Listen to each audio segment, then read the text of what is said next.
On this edition of the NESN College Hockey Podcast, we'll give you our 3 stars of the week in Hockey East. Look forward to this weekend's games and speak with Northeastern forward Tyler Madden. Hello, everybody, and welcome to another edition of the NESN College Hockey Podcast. I'm Dakota, Randall, alongside always Pat McAvoy. Pat, how are you? I'm good. I'm excited. I'm Great. ready to talk about some puck. Let's freaking get after it. That's what we're here to do. We got a lot to get to, a lot of interesting results over the weekend, and a lot to look forward to in the next week. Some important results in Hockey East. I'm reshuffling in the national polls. We also have an interview with Northeastern forward Tyler Madden, who is having a great year. Before we go any further, we just want to give you our weekend schedule. A light week across college hockey. A lot of teams with the week off. And as such, we only have one game for you, and that's Dartmouth at number 12 Northeastern. It's Saturday at 4 p.m. on NESN. So again, that's Dartmouth at number 12 Northeastern, one of the best teams in Hockey East at 4 p.m. on NESN. And remember, all of our Hockey East coverage is brought to you by Rockland Trust, where each relationship matters. So we'll get to that in a little bit. We'll get to some of the upcoming games. But as always, we want to start with our Hockey East 3 stars of the week. And I will begin with David Cotton from BC. He had 5 points in BC's weekend sweep of Notre Dame. Just a big weekend for the Eagles. He had 2 goals and 3 assists in what was, again, just a big weekend for the Eagles. Swept one of the better teams in the country, or so we thought. In Notre Dame, David Cotton has had a great season, and he continued that in a big way this weekend. And for that reason, he is my number 1 star of the week. Patrick. For our next star of the week, we don't go that far away. We got Spencer Knight, also from BC. I'm glad he made our list this week, because I know I think it was my first show maybe that I was on here that I said that Spencer Knight kind of looked like he was struggling. This was amongst their 4-game losing streak, and he's kind of turned it around in a big way. This past weekend against Notre Dame, he stopped 53 of 54 shots. He pushed his personal winning streak to 9 with a pair of victories dating back to November 2nd with a 96.4 save percentage and only a goal against and 3 shutouts in that span. Like, this kid, he's really turned around the season. He's one of the biggest reason why BC has surged in the polls and just record-wise, and we'll obviously get into that. It's a good tease right there. But great weekend for him. Yeah. Spencer Knight has been a rock between the pipes for BC, and just a great weekend and a huge run for him, 9 in a row. Personally, and for the Eagles. Number 3, Patrick Harper, BU. He had 5 points and a +5 week for the Terriers. Beat Harvard and Northeastern. He scored 3 times and added a pair of assists for those 5 points. Big weekend for BU and Patrick Harper, who's really been great all season.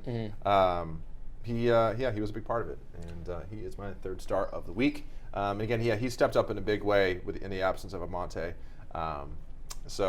Big weekend for Patrick Harper.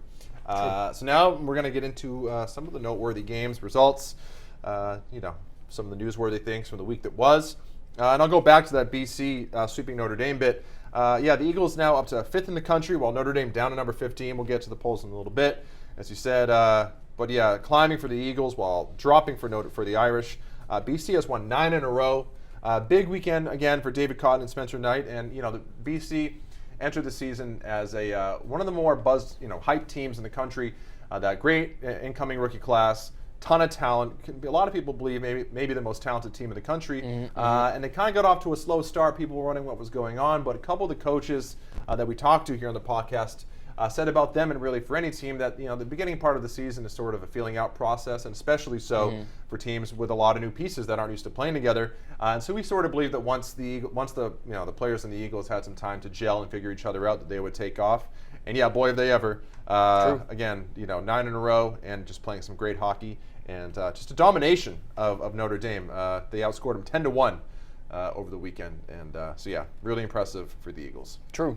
And before I get into the first game I was interested in, I said it last week and maybe the week before, the Eagles, undefeated since Jerry York was inducted into the Hall of Fame. You got the Hall of Fame bump. That's all it is. Got Hall of bump. Fame bump. Yeah, and the podcast bump. So that's all. Seriously, we talk about them quite frequently and deservingly so. So now to segue into another game. So last week, then number 3 North Dakota faced off against then number 17 Western Michigan, and North Dakota, in other words, they thrived. So first game, they swept them. So I think I forgot to say that, but they swept them. But so they squeaked by 1-0 in overtime. But then Saturday night, they just kind of demolished them. They won 8-2. Judd Caulfield and Shane Pinto had 2 goals each, and then 4 other players scored. So in that second game, 6 different members of North Dakota got a goal. They won 8-2, and then with that big win, they've also, we'll get into it a little bit more, but they moved up to number 2 in the polls. So all in all, big weekend for North Dakota. And then just to go back to that second game real quick, they set the tone early. Caulfield scored just under 2 minutes in, and then by the end of the first period, it was 3-0, and then the game was pretty much over from there. They are good. They are very good. Yeah, very good. Great weekend for my namesake. That's all it is. Really proud of North Dakota. All right, I'm going to stay in Boston. We talked about BU a little bit. Yeah, big weekend for them, or big week. They beat number 12 Harvard on Thursday, I believe, and then they beat Northeastern a couple of days later. Just a big weekend for the Terriers, who they're only 6-5, but they've beaten some good teams this season. They beat Harvard, they beat Northeastern, they beat UMass, all nationally ranked teams. We talked about Harper and the 3 stars, but Trevor Zigras also had a big week. I don't know if I'm pronouncing that right. I think I am. The freshman had a goal against Harvard and then 3 assists against Northeastern for a 4-point week. Also had a +4 rating. He's been one of the better freshmen in Hockey East, certainly, and maybe in the nation. And he's been great. He had a great weekend, and just a big performance from BU. I don't know. I still don't know if I think they're gonna, really make any noise in the postseason, or if they're a threat to make the tournament. But I do know that they are not an easy out, and they are a threat to beat anybody on any given night. So yeah, big weekend for the Terriers. I 100% agree with what you just said. BU. Thanks, Pat. Nice. BU's been kind of like they've been a weird team. So you mentioned all their big wins that they've had this season, but then they tied Vermont. They lost 4-0 to Sacred Heart. Like, they lost to Maine, but Maine's a sneaky good team we've talked about many times on this podcast. But so BU, I think they could be good, but it's just weird. And then to keep the weird trend going, I'm going to talk about Harvard versus Colgate. So this one kind of stings a little bit because I've been very high on Harvard throughout this season. The start of the season 6-0, their offense was killing it, scoring 5.5 goals a game. But now they've dropped 4 in a row, so maybe they'll get a podcast bump after this, similar to Boston College did. Give it the bump. Drop, Pat. But they lost to Colgate the other day. It was a solid game of hockey. They ended up losing in overtime. I believe the score was 3-2. Colgate opened the scoring. Harvard bounced back. They scored. Colgate scored. I think it was 4-3 actually. Colgate scored then to take the lead. Harvard scored in the third period, just a couple minutes left to push to overtime, and then Colgate ended up getting the game winner. So it's a tough one for Harvard to lose in overtime. But with that being said as well, Harvard had lost 4 in a row, 3 in the last week, including the BU matchup that you mentioned, and then they also lost to Cornell. So of the last 3 losses, I guess, BU and Colgate and Cornell, BU and Colgate, those are probably winnable games for a Harvard team that to start the season looked very, very good. The Cornell loss, that's fine. At that point, I think Cornell was undefeated anyway, so that's a fine loss, I guess. Yeah. But the biggest difference for Harvard over the last 4 games, I guess, has been their offense has dropped off considerably. Like I mentioned, they were scoring 5.5 goals per game in the first 6. And over the last 4, they've only been able to score 2 goals a game. So I don't know what's going on with the Crimson offense, but maybe they didn't eat their Wheaties, maybe something like that. I don't know. They just didn't. They didn't have it. Hey, those games happen. That's true. I still think they're a great team, and they're going to 100%. Yeah, good stuff. Before we get into the polls and our interview, let's just kind of rapid fire through some of the other notable games from last week. Cornell, as you mentioned, beat Harvard and then lost to Dartmouth, so that is the first loss of the season for Cornell. Now it's 10-1-0. Obviously, that's not a big deal. They're still great, but hey, you got to lose sometimes, and they got their first loss. UMass swept Maine. Tough weekend for the Black Bears. We had mentioned they've been a sneaky team all season long. I still think they're a very good team, but this was kind of an opportunity for them to say, hey, this is how good we really are, and we need to be taken seriously. And I'm not saying that you shouldn't take them seriously. It's clear they're not in the same class as UMass, and they got it taken to them pretty good. So just kind of a reminder of the gap between a team like Maine and the real elite programs in Hockey East right now. But I still think Maine is a tough out. I still think they are a good team, and I still wouldn't be shocked if they make some serious noise come postseason because they have proven they can play with anybody. Just kind of a tough weekend, a little bit of humble pie. UMass needed it.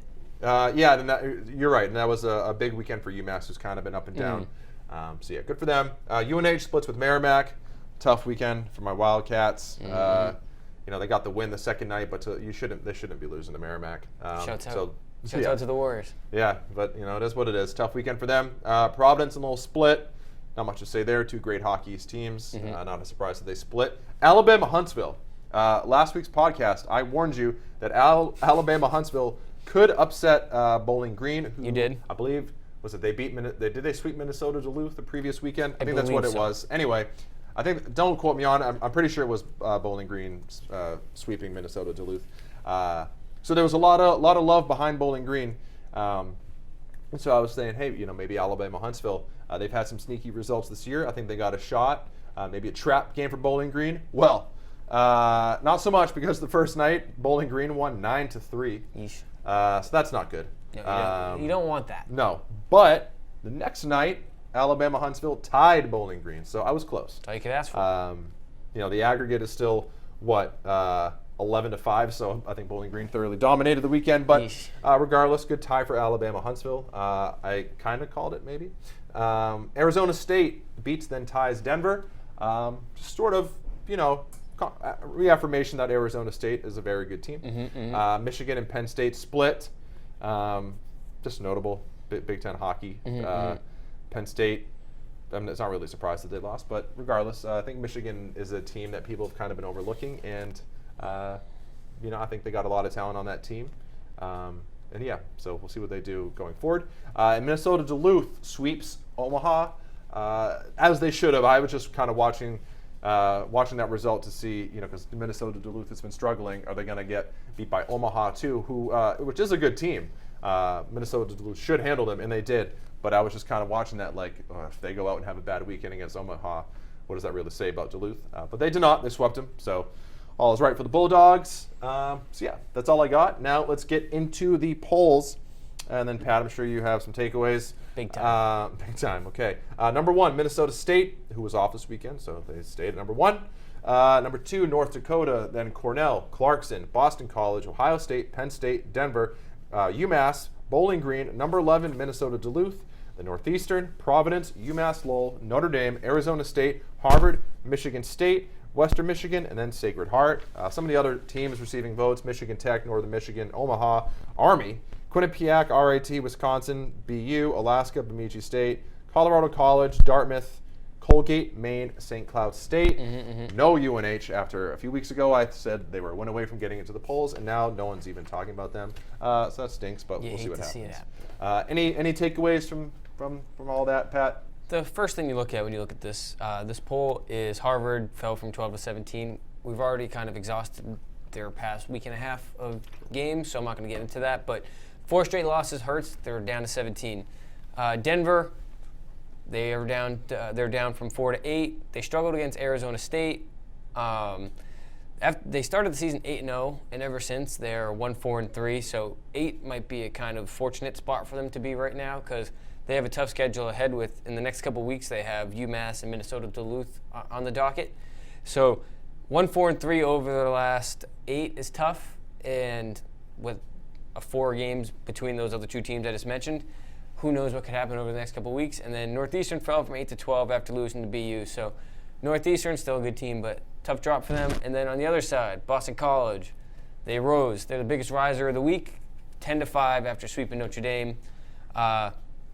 After they dropped the 4 games in a row, they've won 9 in a row, like you've mentioned, but it's been a meteoric rise for them.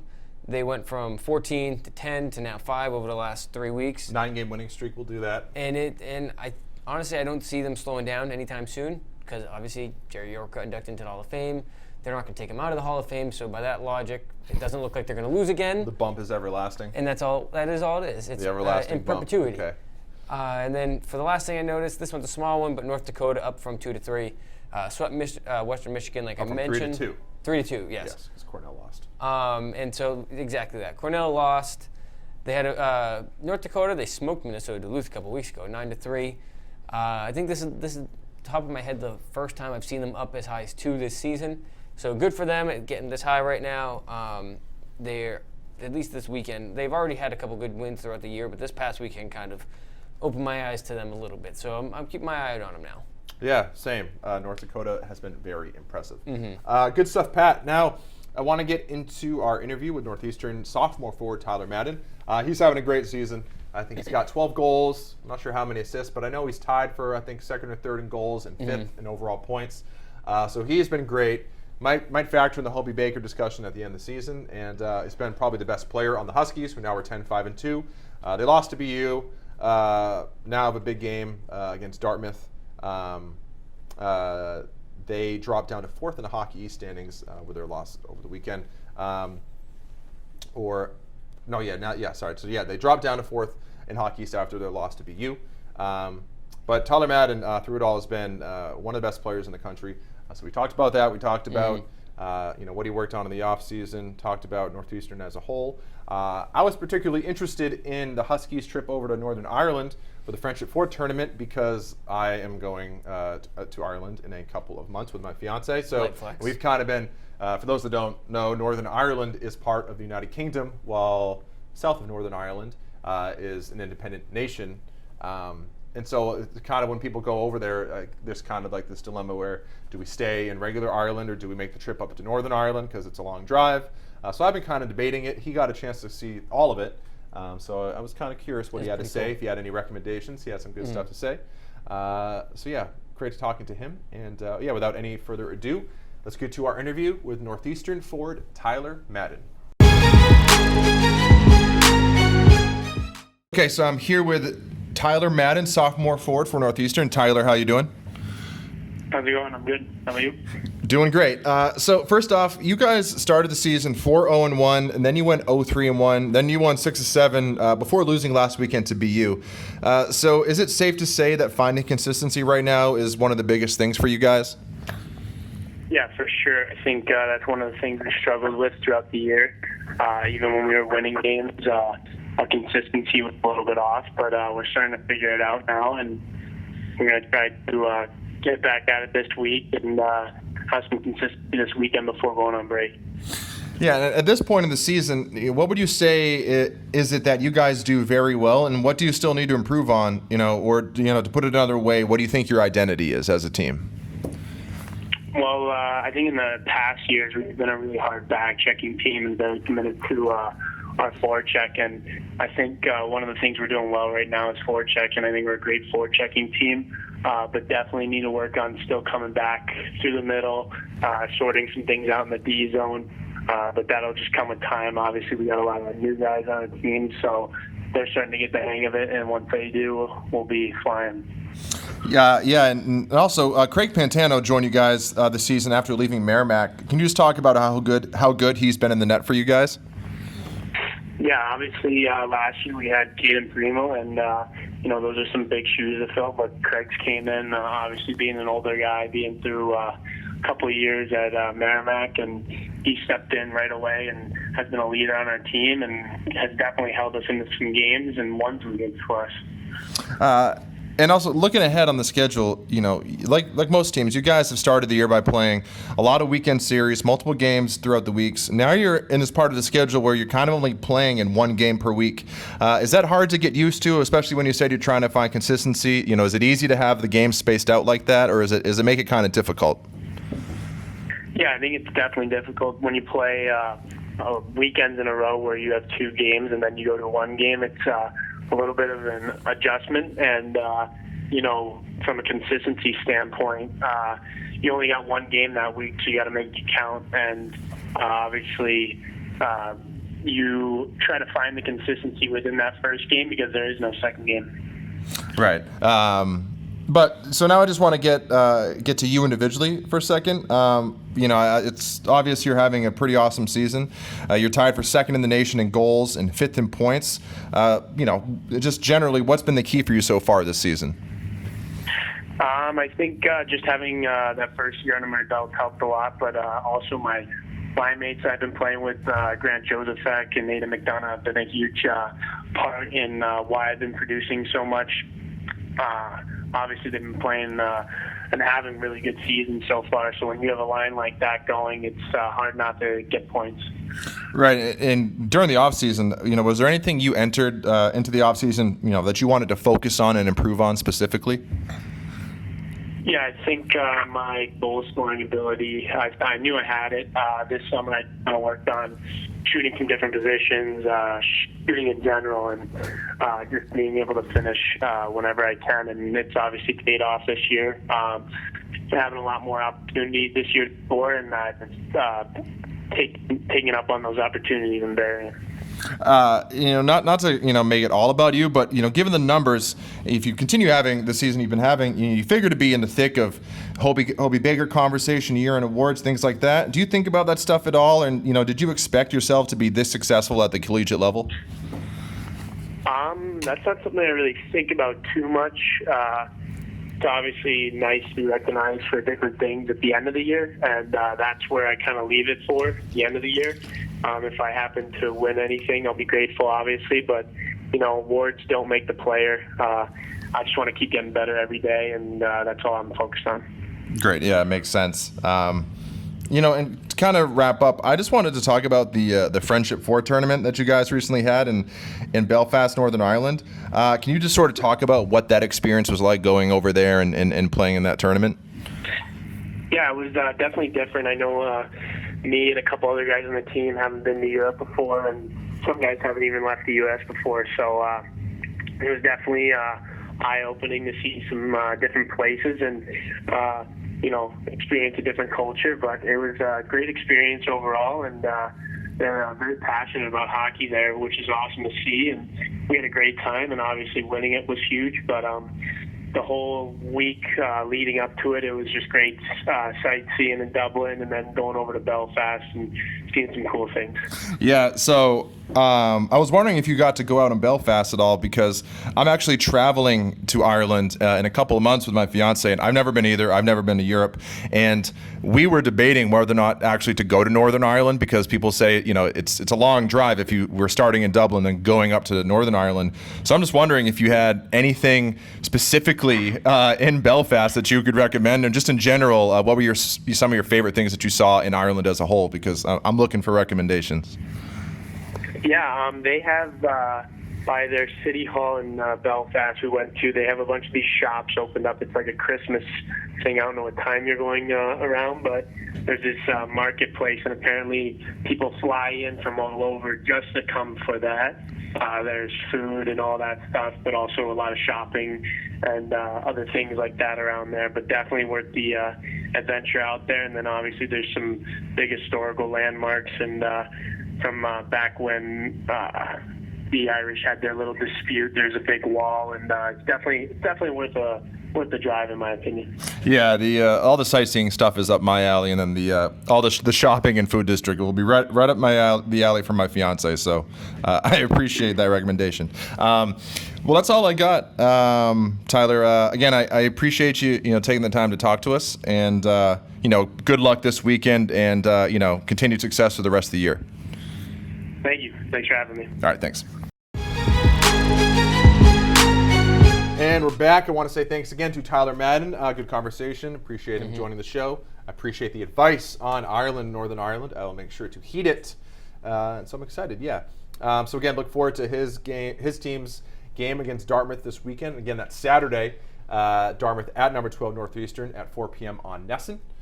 Dartmouth, one of the better teams in the ECAC, and then Northeastern, obviously one of the better programs in Hockey East. And remember that all of our Hockey East coverage is brought to you by Rockland Trust, where each relationship matters. True. Again, light weekend on the college hockey side. A lot of teams with a week off, so we only got one game for this weekend. But I think it's going to be a good one. Dartmouth is a good team. Wouldn't shock me if they went into Matthews and upset the Huskies. So we'll see. We don't have a lot of time left. Again, there's not a lot of games this weekend, so there's not really too much to dive into and analyze. But there are 4 that I'm looking at that I'm kind of, keeping an eye on. Penn State, Notre Dame have a series. I don't know if it's one game or a series. Regardless, 2 great Big Ten teams. See if Notre Dame can rebound after just getting dominated by the Eagles. And then see what Penn State's got. Those are 2 good teams. Curious to see how that goes.